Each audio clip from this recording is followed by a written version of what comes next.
हमारे चैनल को सब्सक्राइब करें और बेल आइकन दबाएं।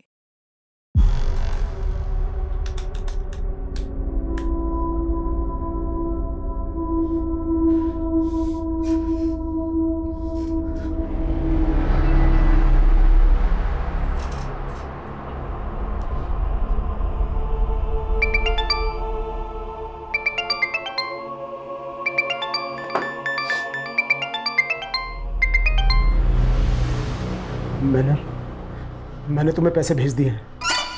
तेरा तोहफा तैयार है। तोहफा?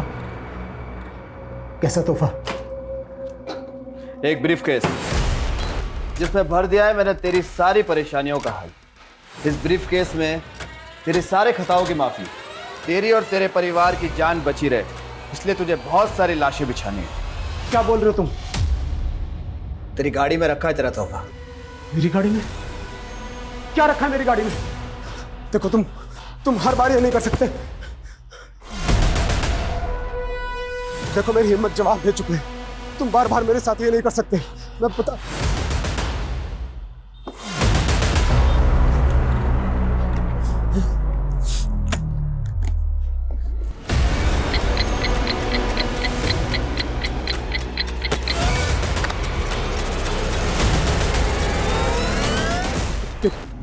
क्या है ये? तुम्हारा तोहफा। इस ब्रीफकेस के 2 लॉक हैं। इस लॉक को दोनों को एक साथ खोलते ही तुम्हारा टाइमर चालू हो जाएगा, जो कि 2 मिनट का है। 120 सेकंड। 120 सेकंड बाद टिक टिक टिक। और अगर तुमने इस बॉम्ब को यानी कि इस ब्रीफकेस को 2 मिनट के अंदर बंद कर दिया तो टाइमर भी बंद हो जाएगा। देखो तुम पहले तुम मेरी बात सुनो। जल्दी से जाकर इस ब्रीफकेस को किसी भीड़-भाड़ वाले इलाके में रख दो, वरना देखो तुमने अब तक जो कुछ भी काम मैंने किया है, लेकिन प्लीज मैं ये नहीं कर पाऊंगा, बिल्कुल नहीं। नहीं करेगा तो तेरी खूबसूरत बीवी और कमसिन बेटी का क्या हाल होगा? 5 घंटे, सिर्फ 5 घंटे हैं तेरे पास। अगर 5 बजे तक धमाके की खबर नहीं मिली तो वरना। Hello hello hello.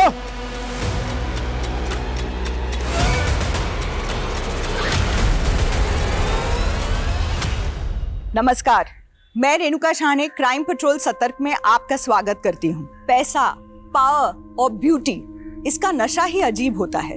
एक ऐसी मृग तृष्णा जिसकी होड़ में रोशनी कब अंधेरे में बदल जाती है पता ही नहीं चलता। अर्श की बुलंदी कब फर्श की गर्त में समा जाती है एहसास ही नहीं होता। हमारी चाह, हमारी तमन्ना हमें कभी कभी इतना मोहताज बना देती है कि हम हाथ फैलाते हैं तो गुनाह अपनी बाहें फैलाए सामने होता है। फिर हम सोचते नहीं, चुन लेते हैं तबाही, और गुनाह की आग में एक परवाने की तरह झुलस जाते हैं, मिट जाते हैं, मिटा देते हैं। इस केस में भी ऐसा ही हुआ। ये एक ऐसी घातक व्यथा है जिसका एक काला इतिहास है, जिसकी कालीख से कई मासूम जिंदगियों का दुर्भाग्य लिखा गया था। फिर क्या हुआ मम्मा? फिर राजकुमारी ने अपने लंबे बालों को महल से नीचे लटका दिया और राजकुमार उन बालों के सहारे ऊपर आ गया। तुम्हें भी? पापा! रिति, मेरी बच्ची, मेरी बच्ची। क्या बात है, आज बच्चे पे बड़ा प्यार आ रहा है। इतनी जल्दी कैसे आ गया ऑफिस से? हाँ, वो तुम लोगों से मिलने का दिल किया तो चला है, पता नहीं फिर कभी मिलना होगा। कैसी बातें कर रहे हो? सब ठीक तो है? हाँ। पापा हमने नया ब्रीफकेस लिया है, इसमें कुछ सरप्राइज है क्या मेरे लिए? रिति!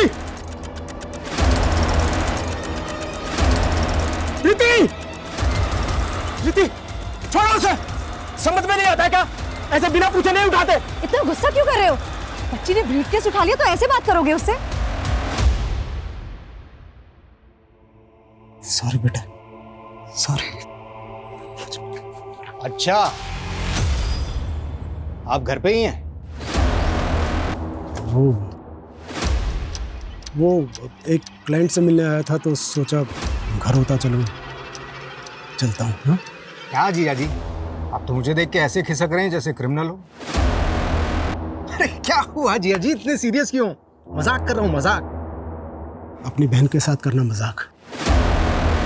चलता हूँ। अरे घर आ ही गए तो लंच करके जाइए ना। भूख नहीं है, तुम अपने भाई का चाय नाश्ता देखो।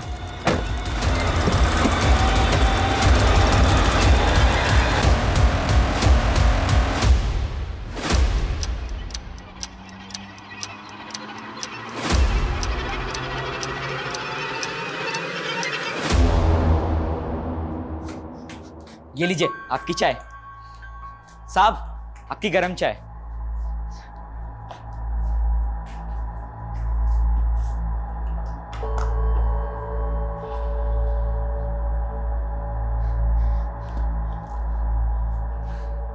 ये क्या हो रहा है?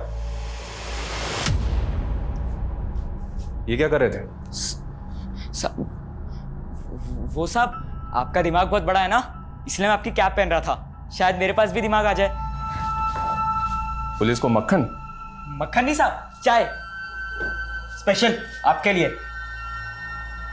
आपका हाथ सर पे हो तो एक दिन मैं भी पुलिस वाला बनूंगा।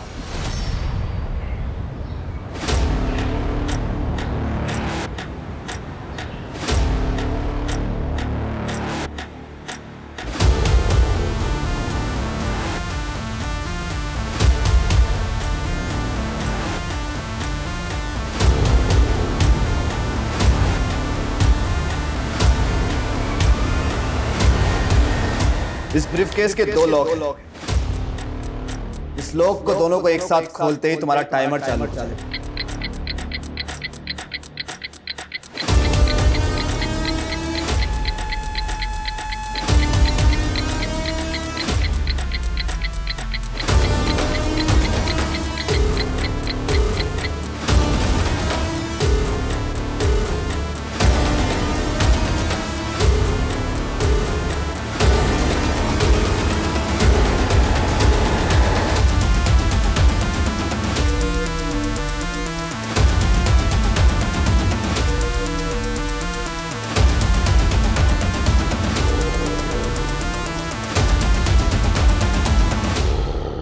अरे ऐसे कैसे गुम हो गया?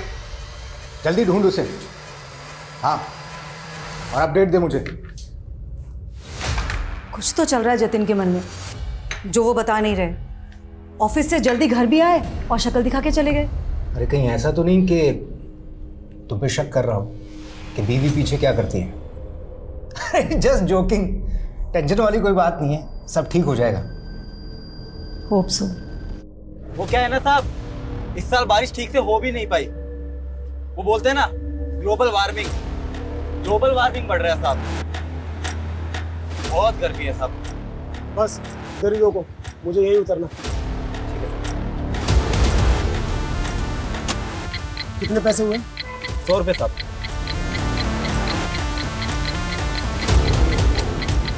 ये रखो। अरे साहब,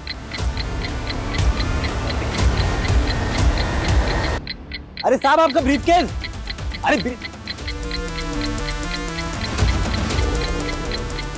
अरे साहब आपका ब्रीफकेस तो लेके जाओ। अरे साहब देख के कौन चल सके के? सॉरी साहब, अजीब आदमी हो। इतना महंगा ब्रीफकेस आपने ऑटो में छोड़ दिया। इसमें कुछ गड़बड़ तो नहीं? अरे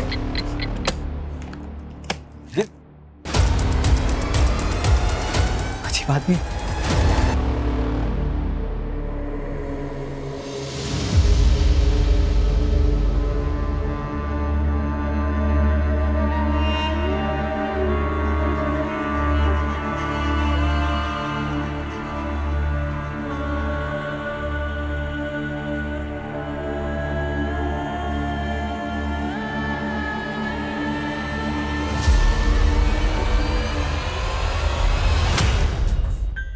कहीं ऐसा तो नहीं कि मन्ना ने आपको रिश्वत दी और आपने उसे निकलने दिया?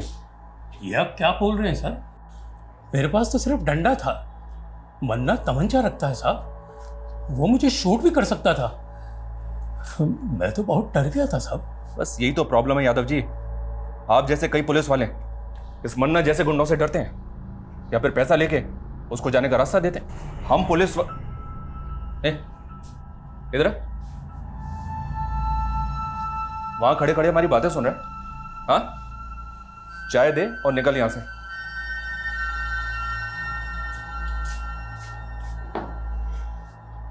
वैसे छोटा मुंह बड़ी बात साहब, पर इस मन्ना को मैंने भी बहुत बार शक्ति बाजार में देखा है। बहुत रोब है इसका वहाँ, सब दुकान वाले से सलाम ठोकते और हफ्ता भी देते, पर पता नहीं क्यों पुलिस इससे डरती है। साहब, अगर मैं मन्ना को पकड़वाऊं तो आप मुझे पुलिस में ले लोगे? एक मिनट, यहाँ पे मजाक चल रहा है क्या? चाय रख दी, अभी निकल यहां से, चल।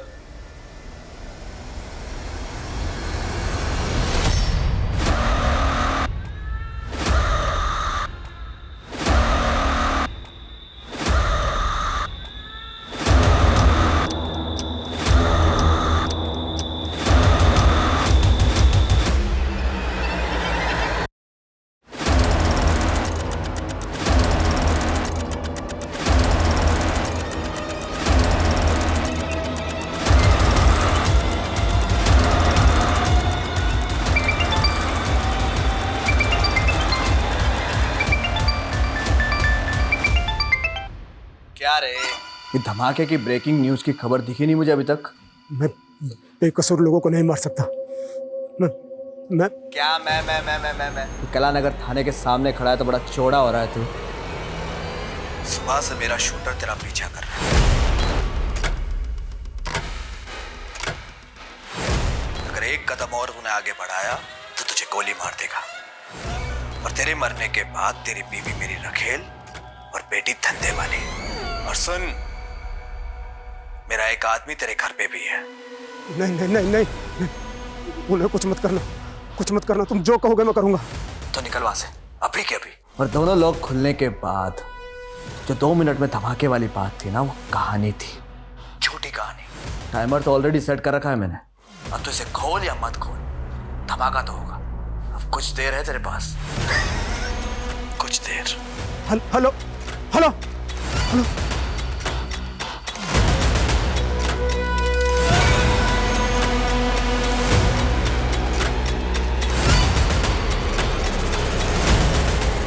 ए, रुक, कहाँ भाग रहा है सामान रख के? क्या इसमें? कुछ नहीं है। अरे रुक, चल बता मेरे को क्या इसमें? सर इसके पास मत जाइए, सर इसके पास मत जाइए। खोल इसको। सर इसमें बम है, आप लोग दूर रहिए, इसमें बम है, पीछे हट जाइए, ये किसी भी टाइम फट जाएगा।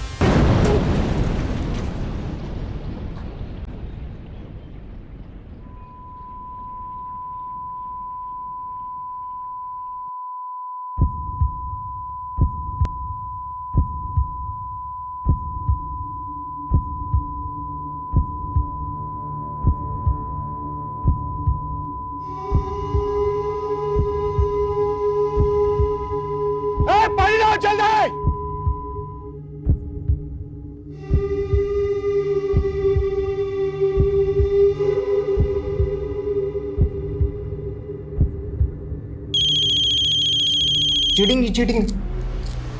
हेलो, क्या? सर ये पहले ब्रीफ केस रख के भाग रहा था, फिर कांस्टेबल मिश्रा ने इसे देख लिया तो अपने मजबूर होने की कहानी सुनाने लगा। हाँ सर, ये आदमी बार बार बोले जा रहा था कि मैं बेकसूर हूँ और सूटकेस में बॉम्ब है। ये आदमी अपने आप को एक बिजनेसमैन कह रहा था। इस आदमी की हमें डिटेल्स निकालनी होगी और ये भी पता लगाना होगा कि किस वक्त ससेज ने हमारे थाने के बाहर ब्लास्ट किया। अगर सीसीटीवी फुटेज के हिसाब से देखें तो ये आदमी कालानगर पुलिस स्टेशन में अभी अभी एक भीषण बॉम्ब ब्लास्ट हुआ है। हमारे सूत्रों से पता चला है कि बॉम्ब एक बिजनेसमैन जतिन शेखावत ने यहाँ प्लान किया था, जो कि इसी बॉम्ब ब्लास्ट में मारा गया है। पुलिस को जतिन के टेररिस्ट ऑर्गेनाइजेशन से जुड़े होने का भी अंदेशा है।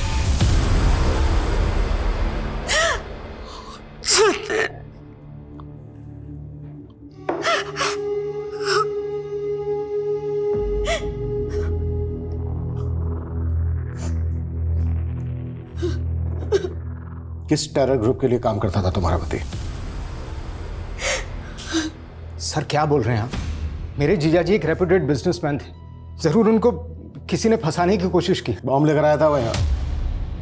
देखो हमसे कुछ भी छुपाया ना तो। सर मैं खुद एक पुलिस वाला हूँ, यकीन मानिए हम कुछ नहीं छुपा रहे हैं। तो यहाँ बॉम्ब लेकर क्यों आया था?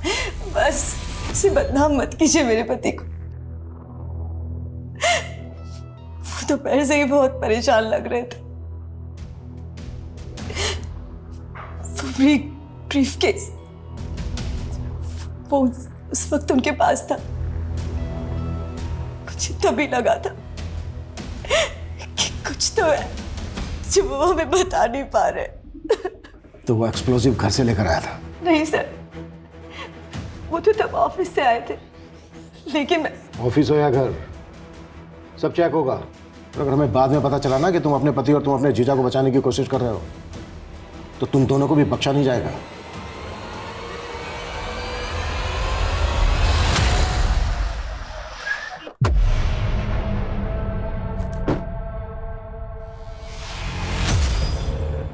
अबे तू कहाँ लेके आ गया मुझे यार? मेरा गैराज का काम बाकी बिना वर्दी के मेडल कैसे मिलता है बताता हूँ, देखते जा बस। जो मैं बोलूँ वो करते रहे। साहब, आपका मुर्गा मन्ना यहाँ शक्ति बाजार के रॉयल केक शॉप में, आप आ जाओ जल्दी। क्या रे, पैसा लेने के लिए खुद आना पड़ेगा? मन्ना भाई अभी धंधा बंदा चल रहा है, तो थोड़ी सी बहुत तो ना धंधा चल रहा है। अरे मन्ना चल रहा है। हाँ मन्ना भाई मुझे ये मैकेनिक, चल बाहर खुल गई डिक्की, जल्दी आ, चल चल चल। हफ्ता टाइम पे देना वरना तेरी। डिक्की किसने खोला है?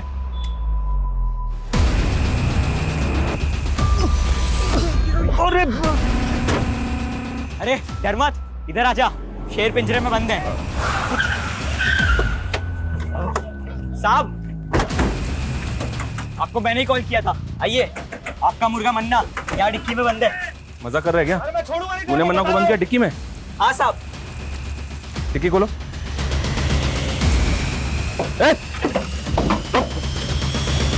साले, कितने तेरे को तो मैं देख लूंगा।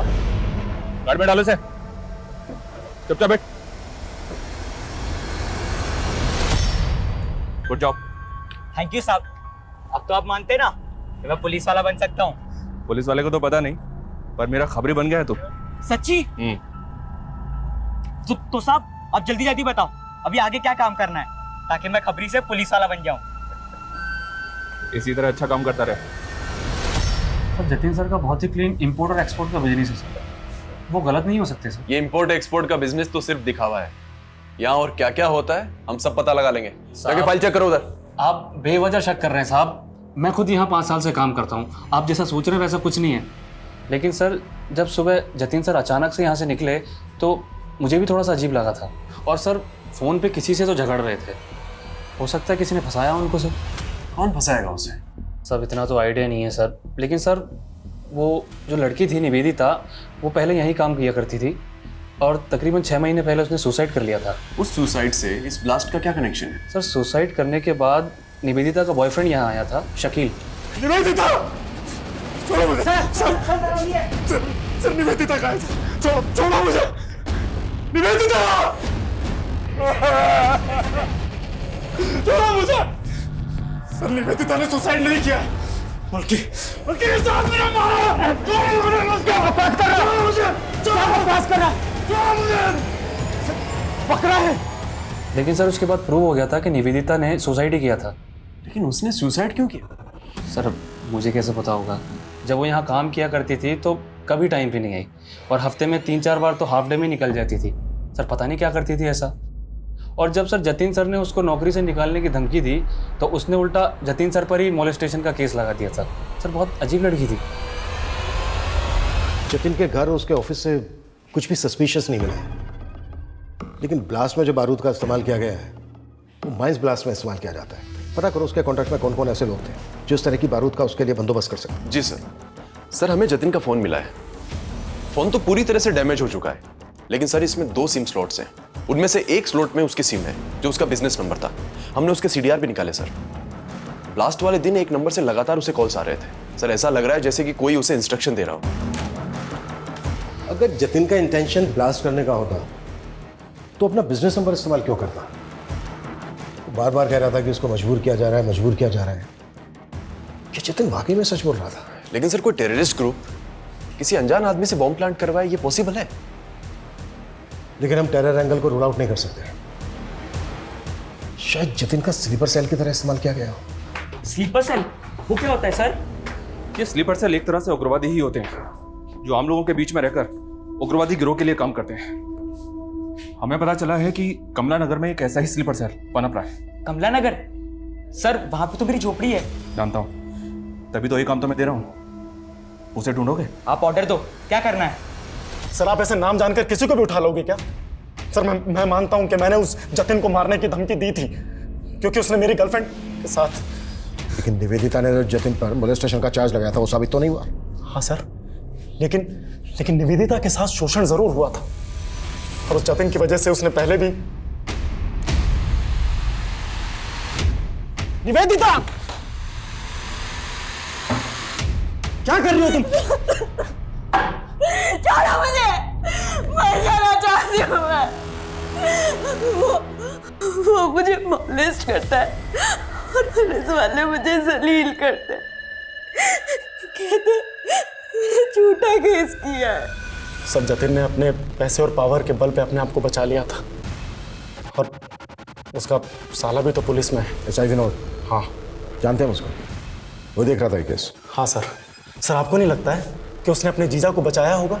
वो हम देख लें, लेकिन पहले तू ये बता, तेरे किसी भी आईडी में तेरे बाप का नाम नहीं है। आया कहाँ से तू? सर मैं अनाथ हूँ, कानपुर के एक अनाथालय में पला पड़ा। आप चाहे तो पता कर सकते हैं। और निवेदिता? हमें पता चला है उसका अंतिम संस्कार भी तूने किया है। उसकी फैमिली? निवेदिता भी मेरी तरह अकेली और बेसहारा थी और इसी का फायदा उठाकर उस जतिन ने उसे अपना शिकार बनाया।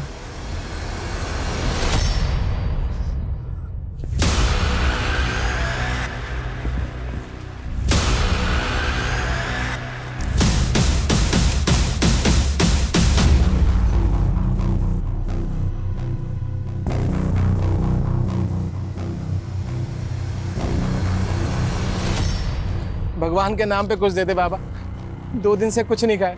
क्या चचा, इतने हट्टे कट्टे होके भी भीख मांग रहे हो? बेटा पैर में बहुत दर्द रहता है और ज्यादा देर तक खड़ा भी नहीं रह जाता। अच्छा तो दौड़ाए आपको? ए रुक, ए चोर चोर, पकड़ो पकड़ो पकड़ो। ए रुक।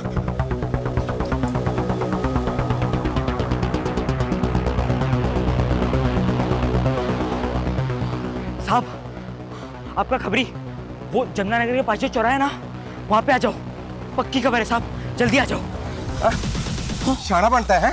छोड़ो, पुलिस को फोन करना है। छोड़ो। ए रुक, रुक।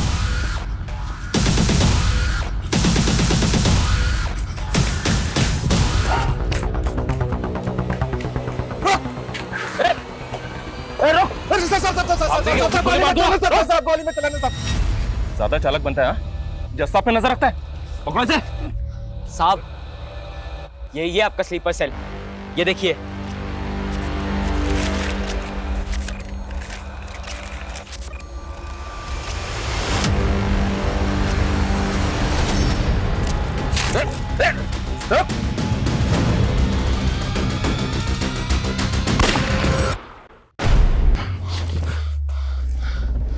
इसको मरना नहीं चाहिए था, इससे पता करना था कि ये किसके लिए काम करता था।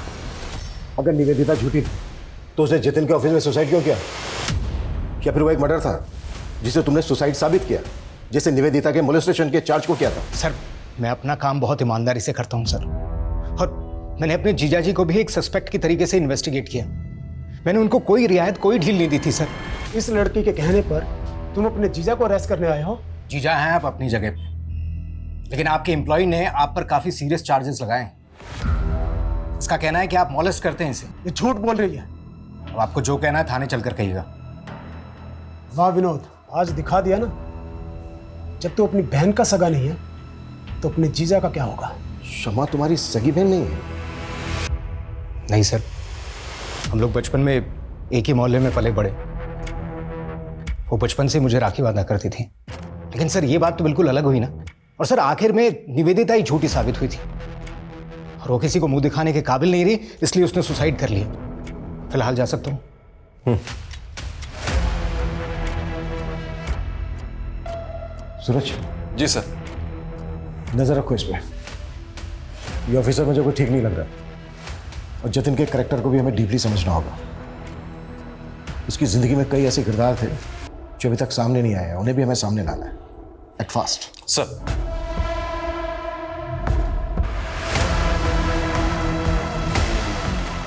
सुबह सुबह क्या मुंह लटका के बैठे हुए हैं आप, और दाढ़ी भी नहीं बनाई अभी तक।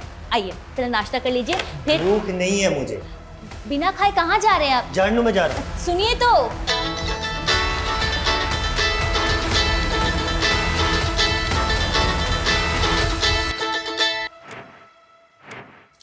हेलो,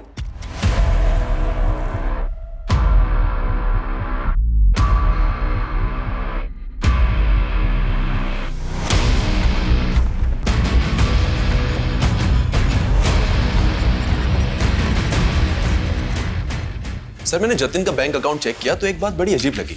एक लंबे समय से जतिन अपनी कंपनी का पैसा इस तरह के कई अकाउंट्स में भेज रहा है जो उसकी कंपनी से बिल्कुल भी कनेक्टेड नहीं है। हालांकि सारे ट्रांजैक्शन छोटे छोटे थे, लेकिन ओवर द टाइम ये अमाउंट बड़ा बन चुका था सर। और पहला ट्रांजैक्शन तब हुआ था जब जतिन पे मोलेस्टेशन के चार्जेस लगे हुए थे। किसका अकाउंट है वो? किसी शीतल देवी के नाम से अकाउंट है। उम्र लगभग 75 साल। 75 साल? हो सकता है इन बूढ़ी औरत के नाम से एक फेक अकाउंट खोला गया जिसमें जमा किया गया पैसा गलत एक्टिविटी में इस्तेमाल होता। सूरज एक काम करो, शीतल देवी के अकाउंट की डिटेल्स निकालो। सर, निवेदिता और उसके बॉयफ्रेंड के बारे में एक इंपॉर्टेंट बात पता चली है। क्या? सर, ये दोनों 9 महीने पहले जबलपुर में थे और जबलपुर में निवेदिता पर कई लोगों को पिरामिड स्कीम में फंसा के पैसे गबन करने का इल्जाम है। तो क्या निवेदिता ने जतिन पर मोलेस्टेशन का झूठा चार्ज लगाया था? अगर ऐसा है तो निवेदिता के सुसाइड करने की असली वजह क्या होगी?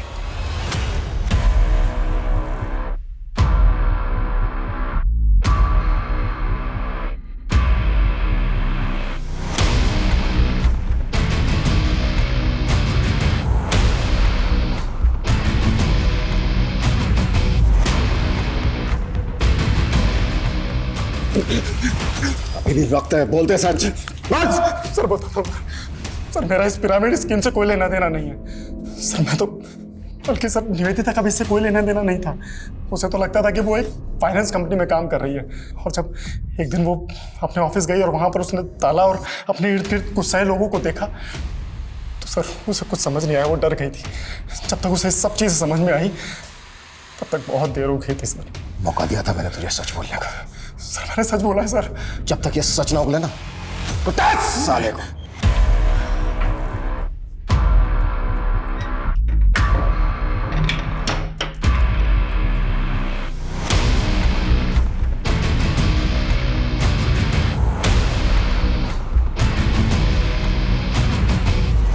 अनंत, तुमने मुझे डरा दिया था। यहाँ क्यों सो रहे? खाना भी नहीं खाया तुमने? तुम्हारा ही इंतजार कर रहा था। बहुत लेट कर दिया आज। वो आज काम थोड़ा ज़्यादा था। I am sorry. सब मेरी गलती है। अगर मैंने उन चीटर्स के साथ में पार्टनरशिप नहीं की होती तो शायद आज मेरा ये। अनंत, दिल छोटा मत करो, सब ठीक हो जाएगा। मैं हूं ना तुम्हारे साथ। तुम फिर से कर पाओगे, मुझे पता है। मुझे नहीं लगता कि मैं वो सब फिर से दोहरा पाऊंगा।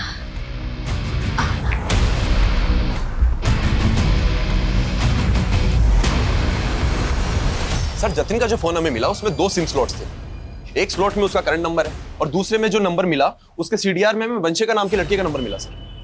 वो नंबर अभी बंद है, लेकिन अक्सर वो उसको रात को कॉल किया करता था। तो तुम्हें लग रहा है कि जतिन का वंशिका के साथ अफेयर होगा? लेकिन सर जब वंशिका का सीडीआर निकाला तो उसमें जतिन की वाइफ शमा का नंबर भी मिला। आपने हमें यह भी नहीं बताया कि जतिन दूसरा फोन नंबर भी इस्तेमाल करता था। कौन सा नंबर सर? मुझे उनके दूसरे नंबर के बारे में कुछ भी नहीं पता। वंशिका के बारे में तो पता होगा, आप कॉल भी करती थी उसे। वंशिका? हाँ, जतिन की एक दोस्त थी। जतिन ने ही कभी मेरे फ़ोन से कॉल किया होगा उसे। जतिन की मौत के बाद वंशिका मिलने आई आपसे? कॉल किया उसने आपको? तो फिर ऐसी कैसी दोस्ती थी? और अब तो फ़ोन भी बंद है उसका। सर मुझे इसके बारे में कुछ भी नहीं पता। ज़रूरत पड़ी तो दोबारा मिलेंगे।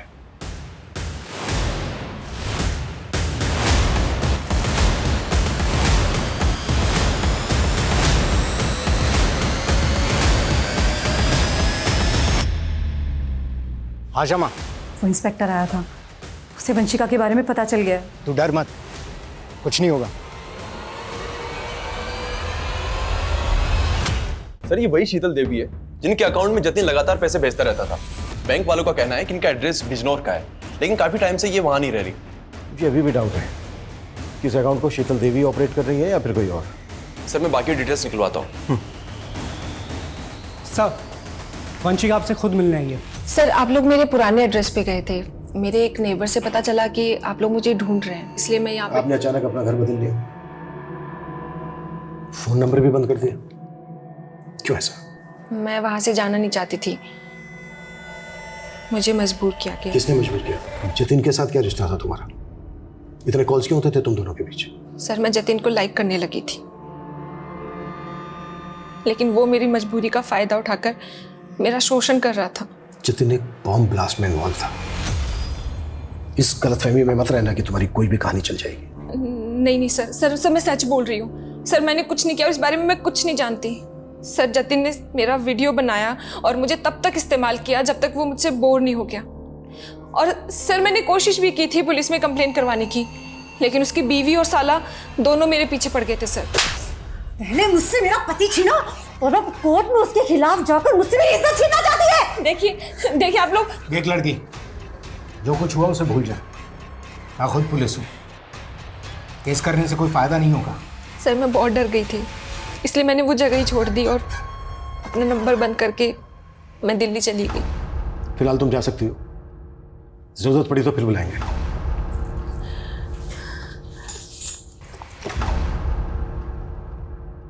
सूरज सर, इस लड़की पे नजर रखो और पता लगाओ कि इसकी कहानी में कितनी सच्चाई है। निवेदिता ने भी जतिन पर मोलेस्टेशन का चार्ज लगाया था। जतिन की कॉन्टैक्ट लिस्ट में जितनी भी लड़कियां हैं उन सबकी डिटेल निकालो। हो सकता है किसी ने रिवेंज लेने के लिए इस तरह से जतिन का बम ब्लास्ट में इस्तेमाल किया हो। एक बम धमाके की सनसनीखेज खबरें बटोरने वाला ये केस शुरुआत से ही एंटी सोशल एंगल से जोड़ा जा रहा था, लेकिन पुलिस जांच का दायरा ऐसा था मानो ये कोई सामान्य हत्या का केस हो। तो क्या पुलिस को एंटी सोशल एंगल में वाकई कुछ नहीं मिल रहा था, या पुलिस से कोई चूक हो रही थी? निवेदिता की रहस्यमय मौत, वंशिका और जतिन का रिश्ता, जतिन की पत्नी शमा और जतिन के साले विनोद की इस केस में भूमिका कई तरह से इस केस को उलझा रहे थे। ये शीतल देवी कौन थी जिसके बैंक अकाउंट में जतिन पैसे ट्रांसफर कर रहा था, और राशिका का इस केस से कोई वास्ता था?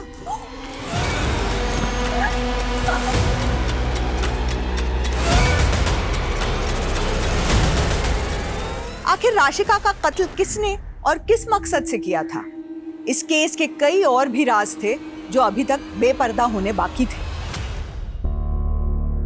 हौसला रखो उस्मान, हम भले ही केस हार गए लेकिन तुम हिम्मत मत हारो, मैं पूरी जान लगा दूंगा। कैसे हार ना मानूं? मैं उस्मान हूं तो मैं झूठा हो गया? हर बार हमारी जमात के साथ नाइंसाफी होती है। मेरी आंखों के सामने मेरे बेटे को मार दिया। मैंने उसके गुनहगार को अपनी आंखों से देखा और मेरा ही बयान पलट दिया। ये इंसाफ? उस्मान भाई देखो, मैंने तुम्हारा केस पूरी तरीके से पक्का बनाने की कोशिश की थी, लेकिन क्या पक्का केस? आपने तो कहा था कि सारे सबूत उसके खिलाफ, सब बेकार हो गए। इतना नाउम्मीद मत हो उस्मान, हम अभी भी हाई कोर्ट जा सकते हैं। अब हाई कोर्ट हो या सुप्रीम कोर्ट, जब तक उस नेता को फांसी के फंदे पर नहीं चढ़ा देता तब तक मैं चैन से बैठने वाला नहीं। ये पोस्टर हर जगह लगा दो, कोई भी जगह छूटनी नहीं चाहिए। इस बार जीत हमारे मनोज भैया की। और बाहुबली, तैयारी कैसे चल रही है? राम राम मनोज भैया, कृपा है आपकी। जाओ अपना काम करो। मनोज भैया हमारी तैयारी तो बहुत जोर शोरों से चल रही है, लेकिन ये आपके जो कारनामे है ना, कहीं आप कोई हवा ना कर दे। क्या बक रहा है तू? आप टेंशन मत लो, आप ना चुनाव की तैयारी करो। हमें ना आपका पत्ता साफ नहीं होने देंगे।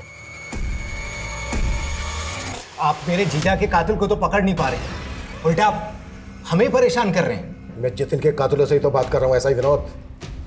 तू और तेरी ये बहन कुछ भी बोल रहे हैं आप। जतिन का असली चरित्र हमारे सामने आ गया है। जतिन लड़कियों को अपनी हवस का शिकार बनाता। निवेदिता, वंशिका, गीता, स्वीटी, बहुत लंबी लिस्ट है। वो लड़कियों के साथ खिलवाड़ करता और तू बचाता उसको, और उसकी आदतों से बाद में तुम दोनों इतना तंग आ गए कि तुम लोगों ने सोचा कि उसी को हटा देते हैं रास्ते से। क्या कहना चाहते हैं आप कि हमने फोर्स किया उन्हें बॉम्ब रखने के लिए? पर वंशिका को पुलिस कंप्लेंट फाइल ना करने के लिए तो फोर्स किया था ना तुम दोनों ने। देखिए सर, मैं मानती हूँ कि मेरे पति रंगीन मिजाज के थे, पर सर इन सब बातों को बॉम्ब ब्लास्ट से जोड़कर आप बहुत बड़ी भूल कर रहे हैं। हम क्या कर रहे हैं ये हम अच्छी तरह से जानते हैं। तुम दोनों ये बताओ, शीतल देवी कौन है? कौन? शीतल देवी। हम नहीं जानते किसी शीतल देवी को। देखिए सुल्तान भाई, आपके लिए और पार्टी के लिए बहुत काम किया है मैंने। अब पार्टी ने फैसला करके आपको एमपी की दौड़ के लिए लगा दिया और यहाँ एमएलए का टिकट मनोज भाई को दे दिया। मनोज भाई ने आपकी सारी मेहनत पे पानी फेर दी, सब मेहनत खराब कर दी। अगर ये एमएलए का टिकट मुझे मिल जाता ना तो बस। तो अब तू भी नेता बनना चाहता है? सुल्तान भाई क्यों नहीं बन सकता मैं? पार्टी के लिए और आपके लिए बहुत काम किया है मैंने।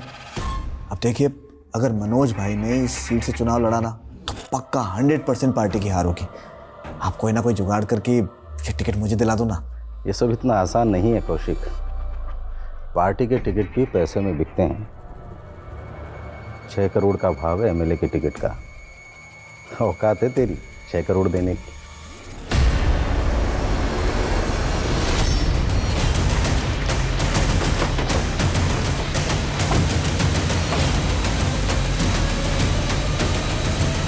पीछे चलिए, आप पीछे चलिए।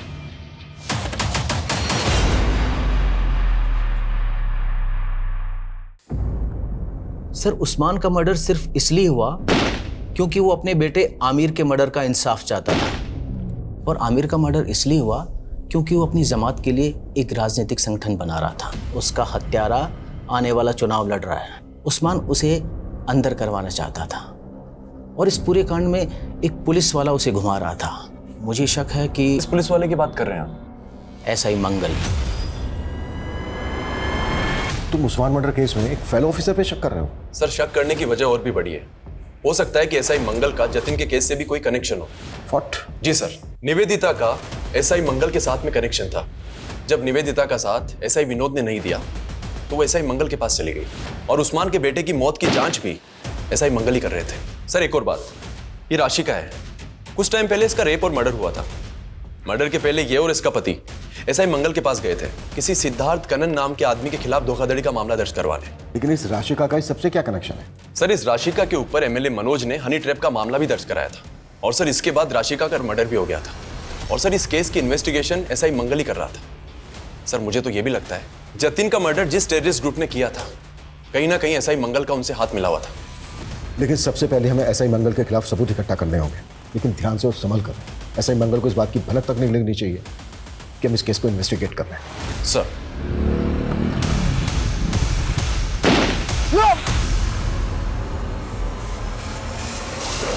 सर मैं एसआई मंगल को इन्वेस्टिगेट कर रहा था तो मुझे शीतल देवी के साथ उसका कनेक्शन मिला। एसआई मंगल का शीतल देवी के साथ कनेक्शन? जी सर, एसआई मंगल के साथ में एक अनुज नाम का कांस्टेबल काम किया करता था। शीतल देवी उसी अनुज की नानी है जिसके अकाउंट में जतिन पैसे भेजा करता था। सर, आप एक ईमानदार ऑफिसर पर ऐसे संगीन आरोप नहीं लगा सकते हैं। सर, मेरा उस ब्लास्ट से कोई लेना देना नहीं है। तेरे साथ काम करने वाले कांस्टेबल अनुज से मिले शीतल देवी जिसकी नानी है। वो अपनी नौकरी और इज्जत बचाने के लिए सरकारी गवाह बनने के लिए तैयार हो गया है और उसकी नानी भी गवाही देंगी कि उनके अकाउंट को तू। सर, मैं सच कह रहा हूँ सर, मेरा उस ब्लास्ट से कोई लेना देना नहीं है सर। सर, मैं सिर्फ और सिर्फ एक कठपुतली था सर। मुझ पर प्रेशर था 1 करोड़ रुपए इकट्ठा करने का, वरना मेरी जान चली जाती सर। साफ साफ बोल। सर, जब निवेदिता मुझसे हेल्प मांगने के लिए आई तो उसने मुझे एक वीडियो दिखाया। उस वीडियो में जतिन और निवेदिता बिस्तर पर साथ थे। मुझे लगा कि वो वीडियो एक बहुत अच्छा साधन हो सकता है जतिन से पैसे उगाही करने का। उस बेसहारा लड़की को तूने इतना अब्यूज किया कि खुदकुशी कर ली उसने। राशिका और उस्मान को भी तू नहीं, और वो जतिन उसको भी बम ब्लास्ट में तू नहीं। नहीं सर, सर मैं सिर्फ और सिर्फ एक कठपुतली था सर। तो कठपुतली ये बोल, तेरी डोर किसके हाथ में है? बोल। पिताजी, आप भी कैसी बातें करते हैं? आपका हुक्म मैं कैसे टाल सकता हूं? अरे आप जिसको बोलेंगे मैं उसको अंदर डाल दूंगा। लीजिए, आपकी चाय आ गई। लीजिए, चाय पीजिए, जाओ। देखिए, ऐसी कोई बात नहीं है, आप बिल्कुल बेफिक्र रहें। आप चाय का आनंद लीजिए। प्रताप सर तो पुलिस है, तो ये अंदर कौन उनकी कुर्सी पे? वो नेताजी हैं। नेता पुलिस से बड़े होते हैं। पुलिस इनके इर्द गिर्द घूमती है। अच्छा, फिर तो मुझे पुलिस नहीं, नेता बनना है। हमारे विधानसभा क्षेत्र में इतना प्रचार प्रसार करो कि सभी के जुबान पर सिर्फ हमारा नाम होना चाहिए। कौशिक भैया जिंदाबाद, कौशिक भैया जिंदाबाद।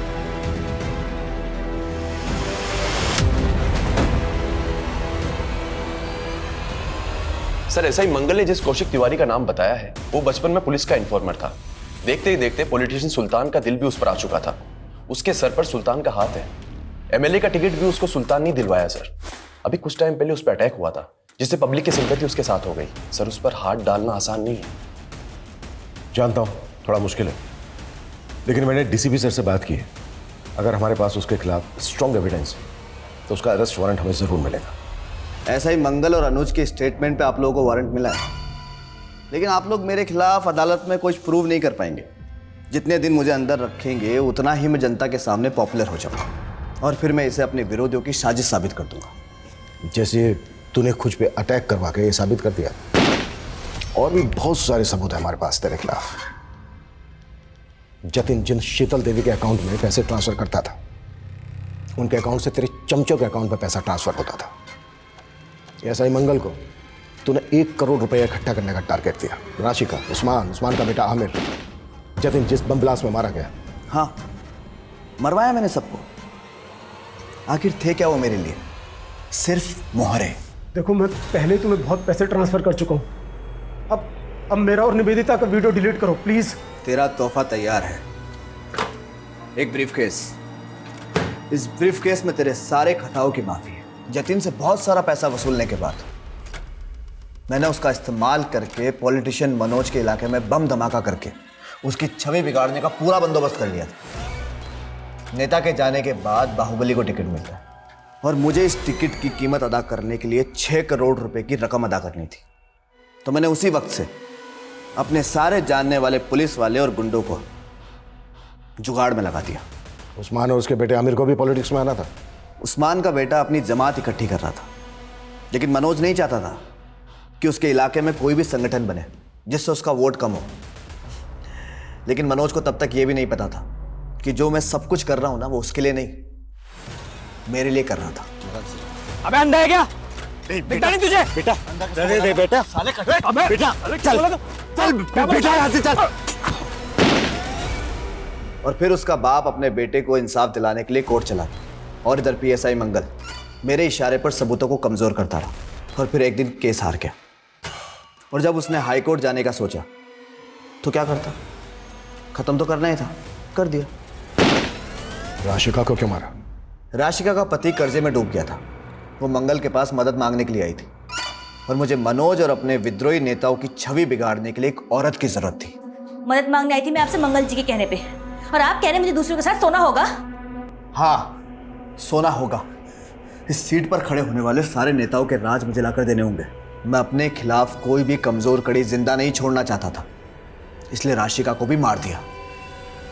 टीनेजर कौशिक में जो जज्बा था, वो जज्बा उस उम्र में होना काबिले तारीफ है, लेकिन बड़े सपनों की राह में गुमराह अंधेरों के पड़ाव भी मिलते हैं। वहां जब कोई हाथ पकड़ के सुधारने वाला नहीं होता तो लोग अक्सर जुगनुओं की चमक को भी कामयाबी का सूरज समझ बैठते हैं। और वो सुबह कभी नहीं आती जिसकी चाह में लोग अपना सब कुछ खो चुके होते हैं। और जब आंखें खुलती हैं तो एहसास होता है कि जिस सपने को हमने पल पल जिया था, वो सपना एक गुल्लक की तरह टूट गया। और जिसे हम छोटी छोटी खुशियों के सिक्के समझ के जोड़ रहे थे, असल में वो हमारे गुनाहों का सरमाया था, जिसका कर्ज उतारने के लिए ताउम्र पल पल सलाखों के पीछे काटना होगा। इसी के साथ अब मैं रेणुका शाहने आपसे विदा लेती हूँ। हम फिर मिलेंगे ऐसी एक कहानी के साथ जो रखेगी आपको सतर्क और जिंदगी को सुरक्षित। तब तक अपना और अपने परिवार का ख्याल रखिए और देखते रहिए क्राइम पेट्रोल सतर्क। जय हिंद। For more updates, subscribe to our channel, click the show links and enjoy watching the videos.